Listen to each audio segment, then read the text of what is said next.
Ngayong gabi mga higala, aniya na usab kita sa atong tulmanon ang kamatuoran. Diin magahisgot kita sa pulong sa Ginoo nga gibase nato sa Biblia ang karaang tugon ug ang bagong tugon. Sa dili pa kita magasugod, magaampo una kita.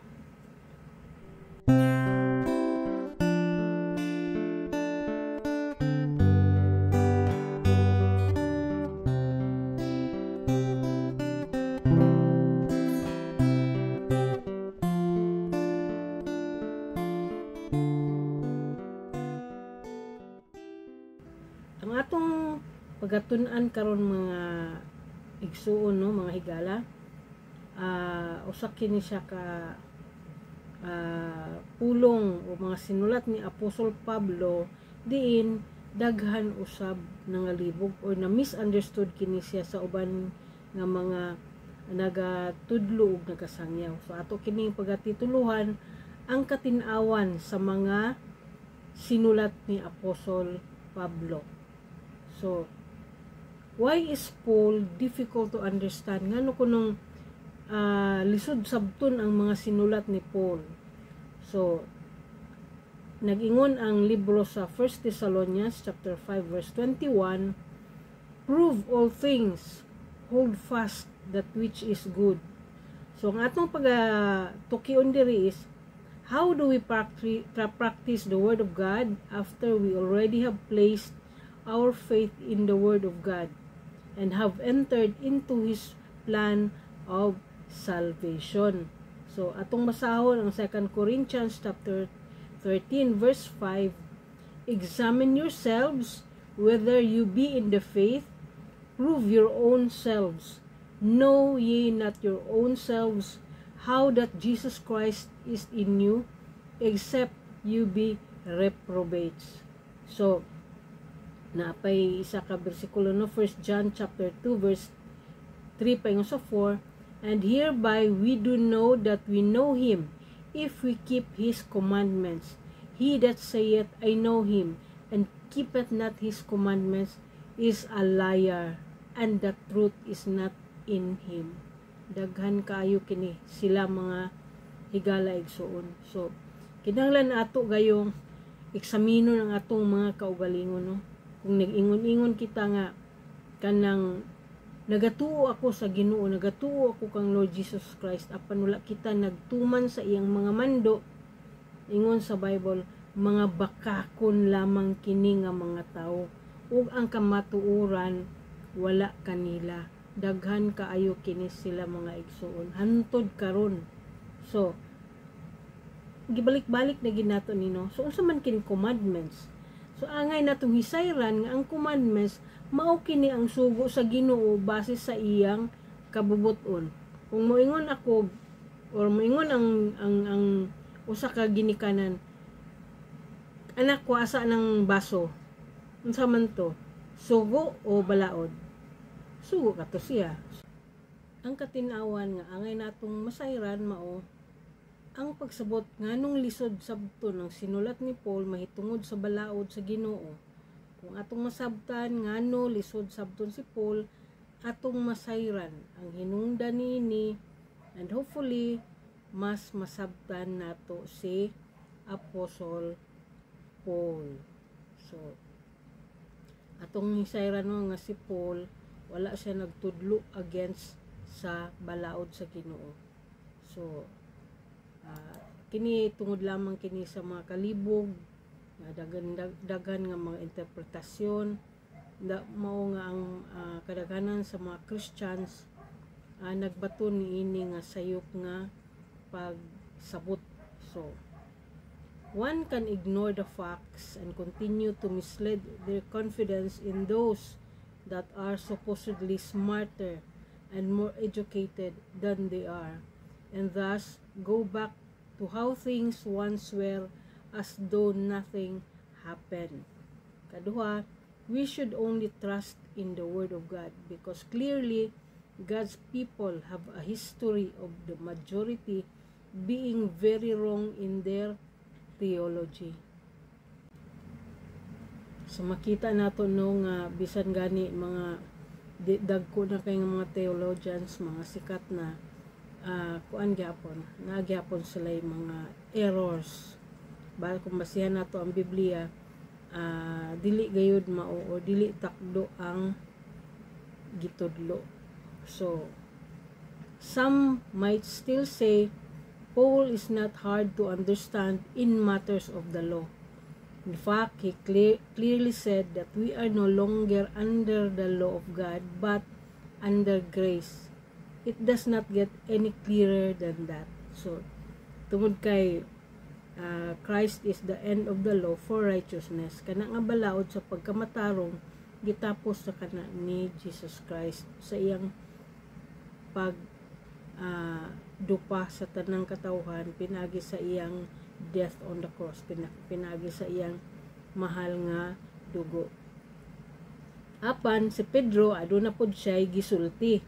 Tungod kini si Pedro manggod no Apostle Peter o Apostle Paul, kung atong tanaw no kuan kini sila kana bang nay panahon nga nagbikil kini sila.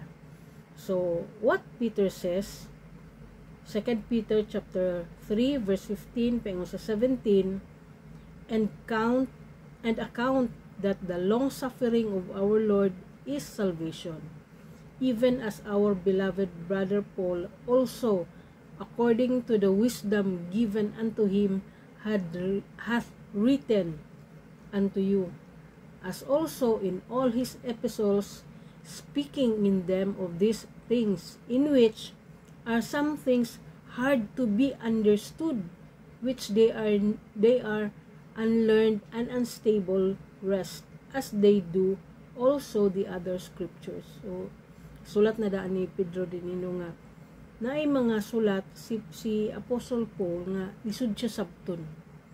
That is why katong mga unstable kay guna-una naghimo si ila og ilang kaugalingon nga pagtulunan.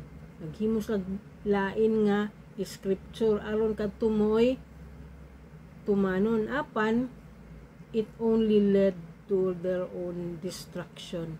Ingon pa sa gisulti ni Peter.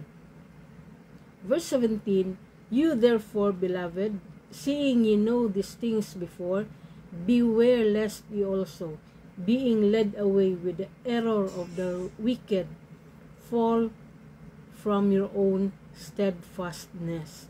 So ang warning ni Peter said that some things in Paul's letters are hard to understand, and some people even twist Paul's words to make them say something different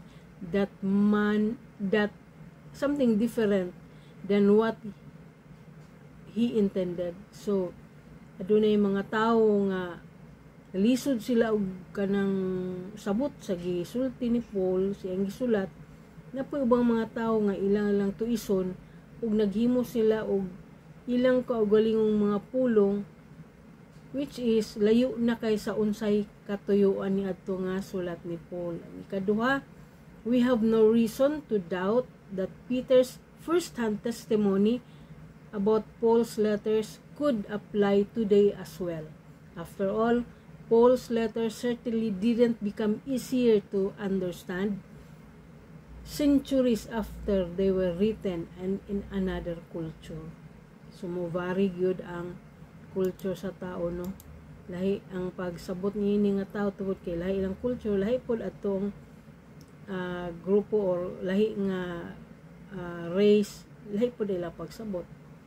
Many of Paul's statements about God's law are perhaps the most difficult parts of his letter, as they are seemingly contradictory. Na makita man nato na unya, pero ma-explain gihapon nato na siya pinaagi sa wisdom sa Ginoo. Therefore, we must read Paul's letters carefully and make sure we are not carried away with the error of lawless people. Kinsa man ning mga lawless people? Ignorant. Dilibot pasabot nga ignorante nga walay edukasyon. Ignoring the meaty part of the gospel. Dilibot pasabot wala gayo kahibalo, kundi resulta kini sa pag-ignore, sa pagbaliwala, walay kahibalo sa kamatuoran ug ebidensya. So kana bang naghimo-himo lang sa iyang kaugalingon nga mga balasahon nga wala gani ebidensya, walay basa-basa sa history, walay facts nga na recorded lugar.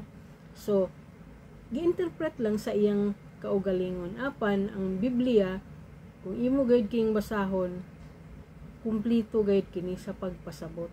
Ug ang Ginoo nasayod ng daan nga ang tawo maglibog gayud, or kana bang because of naa siya knowledge gamay, mahimo na hinon kining komplikado. So the only scriptures Peter could have been referencing is what we often call the Old Testament.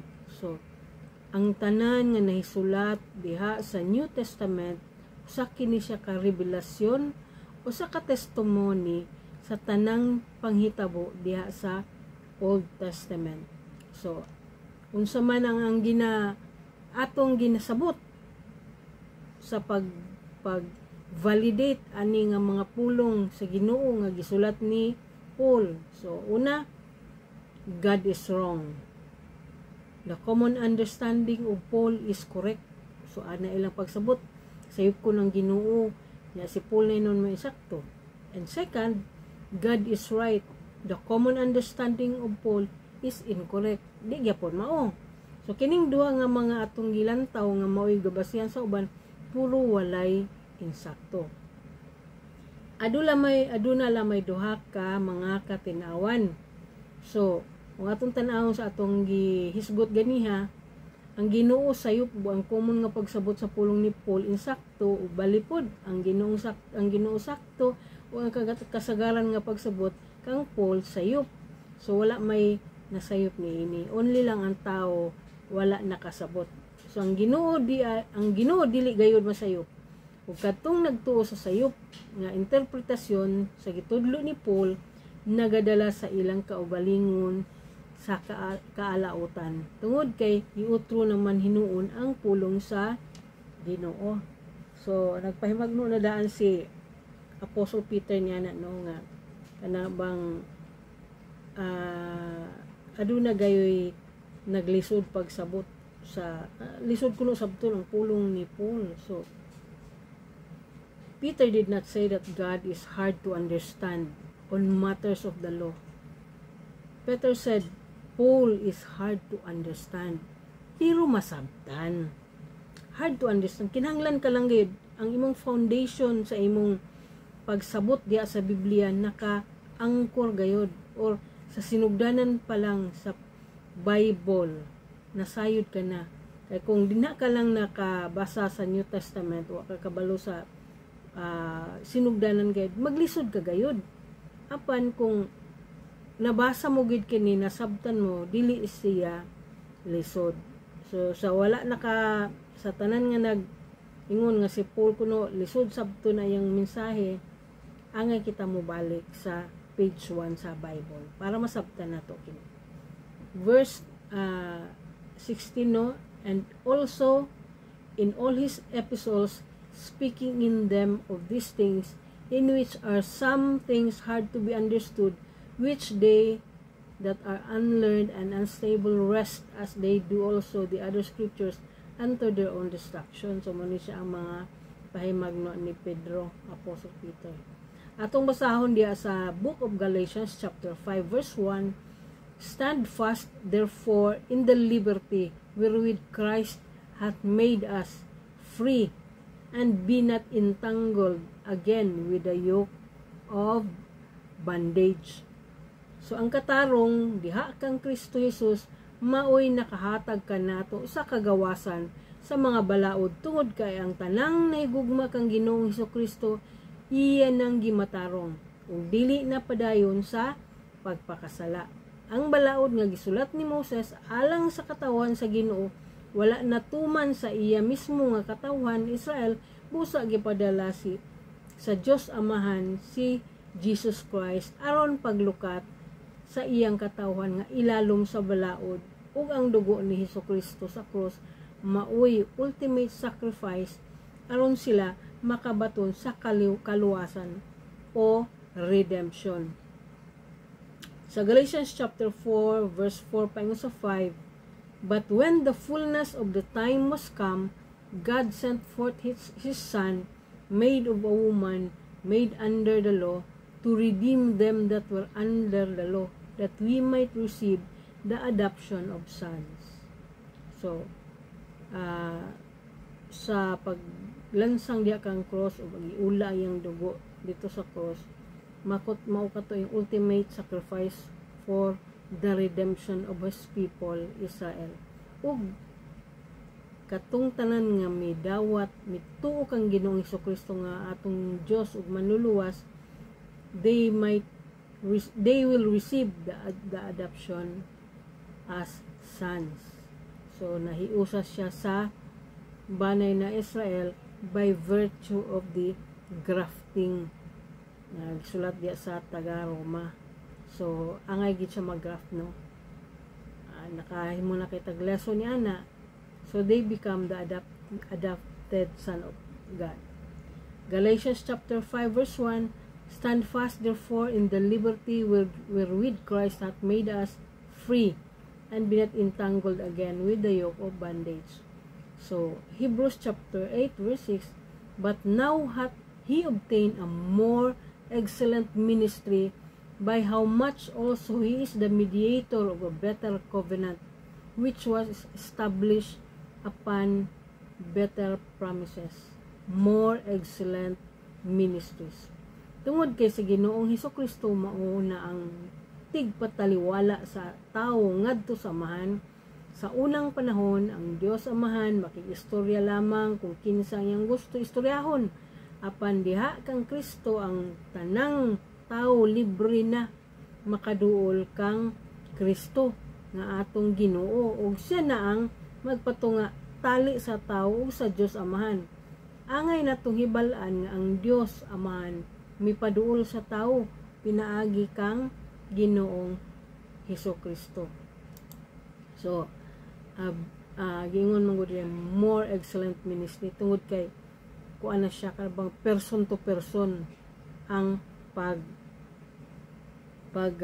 pakigistorya sa Ginoo. Siya mismo na nagpanangyaw. So, angay ba kita malibog? Ang mga sulat ni Paul, sayop o wala lamang masabtan? Si Apostle Paul kauban sa ministry ni Jesus Christ.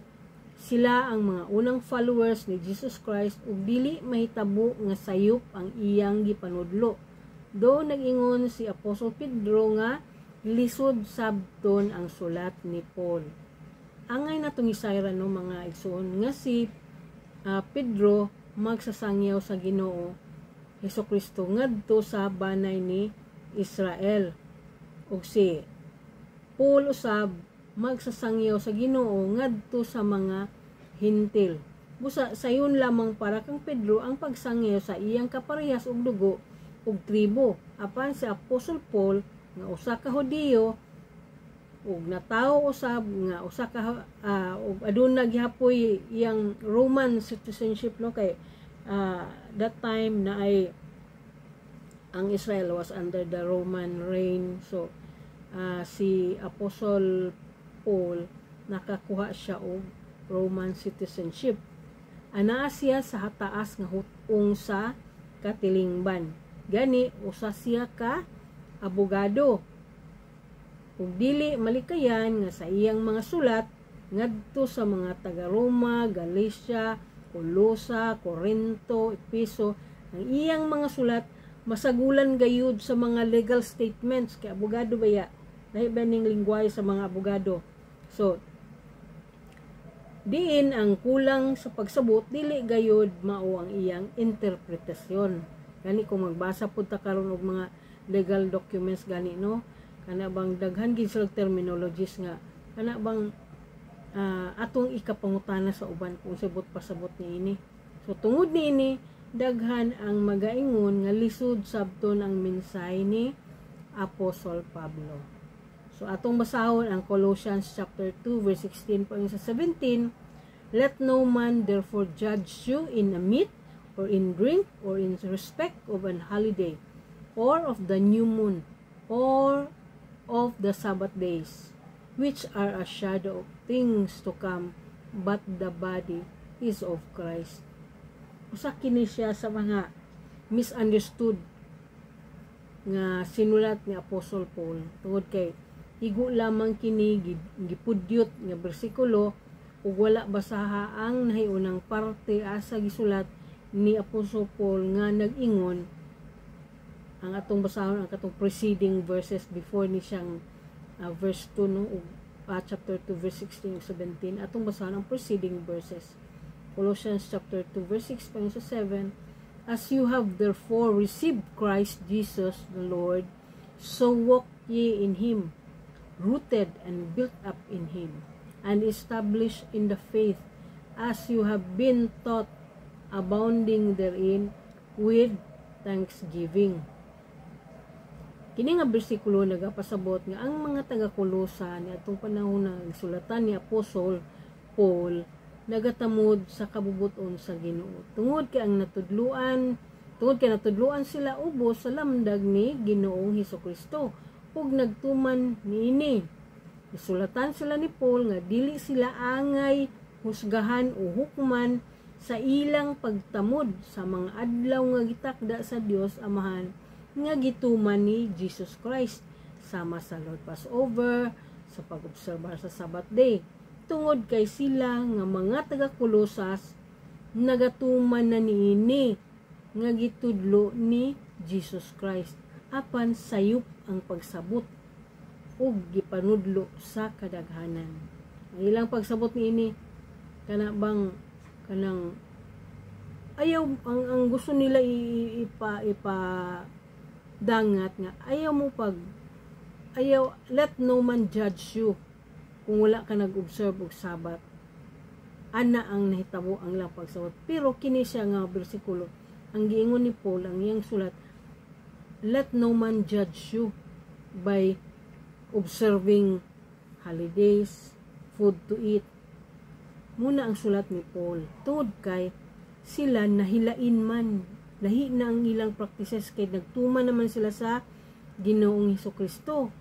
So tungod kay nagtuman sila niini, nag-observe sila sa feast, nag-observe sila sa Sabbath day, katingad-an na hinon sila, sa naman to sila, nga na lahi naman ang ilang kuan, lahi naman lang pagtuo, gasimba naman sa lahi nga adlaw. So ingon Apostle Paul, let no man judge you.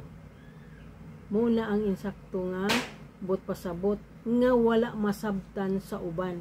Tungod kay si Paul nidako kana siya sa Jewish nga pagtuo ug nasayod sa unsa ang katudloanan sa Dios Ama. Sukad pa sa una kamo kana ang gitudlo sa panahon ni Moses that kini nga covenant sa Ginoo igatudlo throughout their generation. So dili gyud masayop si Paul sa iyang pagsulat, wala lang kini siya na sabtan. Ang pangutana, nanudlo ba di ay si Ginoong Hesukristo sa sayop? Wala ba di ay tuman ni Hesukristo ang kabubuton sa Ginoong Dios Amahan dito sa langit? So usa ka na siya kapag pangutana nga angay natong hinuktukan. Kaya nga atong Ginoong Hesukristo dili siya gatudlo og sayop. Puro lamang katarong ang iyang gitudlo. Busa daghan ang nagatudlo, busa daghan na pud mga Christians ang nagasabot nga at my own preference, kung unsa ko'y gusto nga adlaw nako simbahon ang Ginoo mo na walay makahimo ni ana mga igsoon. Tungod kay ang Ginoo dili mga mo balik-balikon kugi kana ang Ginoo di mga mo natong mga taong makasasala. Take it or leave it. Kung dili ka mutuman sa Ginoo, dito ka simpirno paingon, ana ka simple. So should we know the Old Testament? Si Apostle Pedro ug Paul ug ang uban pang mga apostoles nga katawhan sa Ginoo naa nang daan diha sa Old Testament. O sila ubos mismo sa balao diin maugayod kini ang ilang pagkinabuhi. So wala pa moabot ang isaktong panahon sa paglukat ni Jesus Christ sa ilang katawhan. So dili matingala si Pedro sa gitudlo ni Paul tungod kay parehas na sila nga nagtamod sa balaod sa Ginoo. Moingon lang siya nga lisod sabton tungod kay adunay unique nga language si Paul. Okay, Romans chapter 10 verse 4, for Christ is the end of the law for righteousness to everyone that believeth. Romans chapter 6 verse 14, for sin shall not have dominion over you, for you are not under the law, but under grace. So, kini siyang pasabot pag-ayo nga dili angay malibog. Tungod kay sa balaod, ang sala sa tao maestablisar kung nahimo mo na kini. Apan tungod kay ubos kita sa grasya, pinaagi kang Kristo, wala nay gahom ang sala alang kanato. Kang tinuod nga naigugma kang Kristo, dili malipay sa pagpakasala. Wala nay kagahom ang sala sa atong kinabuhi. Only lang makaingon kita nganong daghan man Christians nga makita nato mahimo ng kapandulan tungod kay ilang kinabuhi sukuhay kayo, questionable ka na ilang relasyon sa Ginoo mga igsoon tungod kay ang tinuod nga nahigugma ug nagatuman sa Ginoo dili malipay sa pagpakasala. Mugi ka na ang kamatuoran. Romans chapter 3 verse 31, do we then make void the law through faith? God forbid. Yeah, we establish the law. So muning mingog siya nga libog pa kay anini kuan Apostle Paul dili mga higala, dili siya libog tungod kay ato siya ipasabot no nga ang faith is the highest form of obedience, and the law which became weaker than our faith, the law which was instituted before the death of Christ was upheld by our faith. So, kung nagpailalom ang tao sa balaod, how much more ko ang tao adunay pagtuo kung nagpailalom sa Ginoo. Kung atong hunaon-naon nga sa atong balaod sa traffic, adunay mga pamaagi aron ang tao makapangrason sa usa ka dalawaton nga argumento aron dili siya kumbiktado sa sala sa balaod, kumpara sa usa ka pagtuo nga dili gayud nimo angay buhaton tungod kay sala kini. So duha ni siya ka grounds no. Well, ang gingon din ni Apostle Paul, do we make void the law through faith? Wala nawala ang balaod. Kumbaga naagihapon siya, pero tungod kay taas ang atong pagtuo is taas siya nga pag highest form siya sa atong pagsimba, sa atong pagtamod sa Ginoo, nahimong weak ang balaod. Tungod kay kung kana lang daan kay pamaagi so commenting daw dagan kay rason dagan bitaw mga kaso ng daog bisan tuod ang tinuod katong ni daog mo mutong kriminal, pero tungod ka na may balaod mo mang mapangitaan na bidang maayong may laki kay mga abogado, maay kay mga pangrason mo daog gayod, but dili man kana moy atong basihan ang ato mang pagtuo. So sa dihang atong ang atong pagtuo diya sa Ginoo may atong gisaligan, katong balaod is kumbaga samot na nga natuman nato, we uphold the law. Samot na nga natuman siya tungod kay mas kahadlukan nato ang Ginoo. So tungod sa atong pagtuo, ato gid na siyang tumanon. So lisod kung dili nato gyud masayra no, kasi Paul tungod sa iyang pagkahanas, ang iya pong mga argument, ang iya pong mga suwat, kuan sad siya kanang mura sa check pang legal minds lugar. So pugaon gid ang atong utok. Apan dili man kana na mapuga ang atong utok kung ang wisdom sa Ginoo na kanato, kung well grounded kita sa pulong sa Ginoo, sa sinugdanan pa lang dili mapuga ang atong utok tungod kay nasayra nato. Mapuga-puga lang mong utok ka sa gula na nimo, grabe nga research, grabe na pagkuan plus garbo nga imugay ka ng matuman gid sa imong girasyon na lisod na kana, but mula gina ang pagtuo iyang nahimong luya ang balaod tungod kay kung nagtuman ka sa Ginoo, nagtuman ka sa balaod. Ang atong sumbanan o giya mao ni siya ang sa Galatians no chapter 4 verse 1 to 16. Now I say that the heir, as long as he is a child, differeth nothing from a servant, though he be Lord of all. But he is under tutors and governors until the time appointed of the Father. Even so, when we were children, we were in bondage under the elements of the world. Si Lord Jesus Christ, so wala pa moabot ang tukmang panahon nga siya ipakita niya sa tibuok kalibot nga siya Ginoo. Sa dihang bata pa siya, ubos gyapon siya sa pagtudlo sa iyang ginikanan, iyang fleshly nga ginikanan si Mary ug Joseph. Gitudluan gyapon siya unsa ang balaod sa Ginoo, nidako siya nga nagtuon sa pulong sa Ginoo. Wala siya nahisahi sa unsa man ang pagtudlo sa komun nga bata o sa iya. Unli lang usa siya ka Ginoo nga wala nagpakasala, apan samara gyapon siya sa uban nga mga kasagaran nga bata nga gitudluan sa ginikanan. So he differeth nothing from a servant, though he be Lord of all. Dinhi sa verse 4, but when the fullness of the time was come, God sent forth his Son, made of a woman, made under the law, to redeem them that were under the law, that we might receive the adoption of sons. And because you are sons, God hath sent forth the Spirit of his Son into your hearts, crying, Abba, Father. So, muna siya kang sa panahon nga niabot na ang saktong panahon nga i-redeem na ni Lord Jesus Christ ang iyang katawan ni Israel. Usa-usab kato siya ka oportunidad nga ang mga hintil mamaluwas by virtue of grafting kato atong gitunan. Maluwas siya, may siyang adopted sons and daughters kung siya nahiusa diya sa banay ni Israel. So wala gyud choice ang mga hintil kundi mo pailalom gayud siya sa unsa gitudlo diha sa Ginoo sa iyang katawan ni Israel. Ang hintil walay kumbaga walang kawala, tuman higugmaon gid mo ginang ang mando sa Ginoo, higugmaon gayud siya.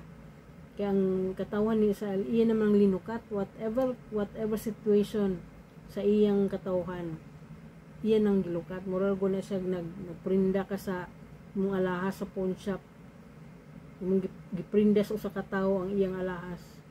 So niabot na ang time nga yan ang lukaton kay na siya kwarta.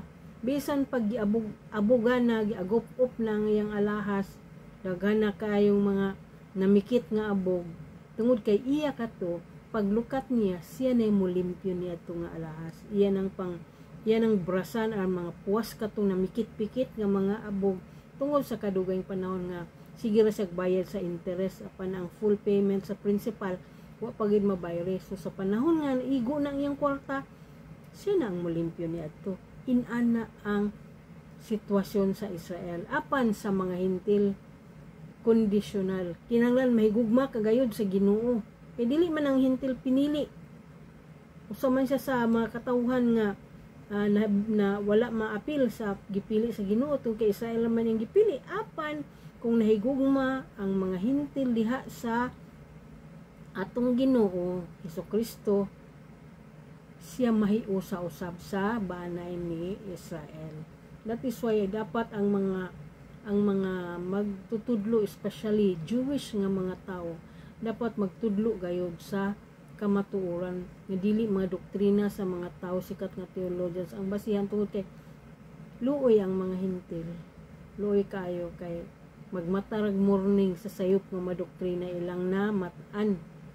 So ang kagawasan mao ang pagtuman sa mando sa Ginoo.